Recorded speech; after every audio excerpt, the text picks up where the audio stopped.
Τι να λέω, περίμενε, τι να σαν τι. Πες, ο Πάνος είναι γκέι, ο Πάτων. Όχι, έλα, για τον Παύλο. Μίλα.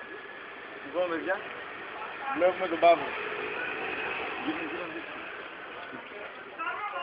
Κοιτάξτε τον πολύ τον γνωστό.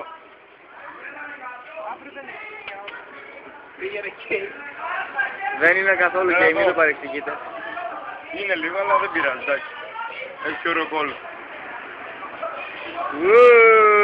Αυτό δεν χρειάζεται, έκανε και zoom. Βγάλει να δούμε άμα γίνεται καλά, ρε μαλάκα. Πρωταγωνιστής. Να μου. Έχω και κουκούλα. Κοίτα τον Μαϊκή. Πώς είσαι έτσι. Σκέρι. Χέρι. Ο γκέι μας. Γάβλα μου. Και κάμεραμάν. Πρώτα μου φαίνεται καλά, ρε.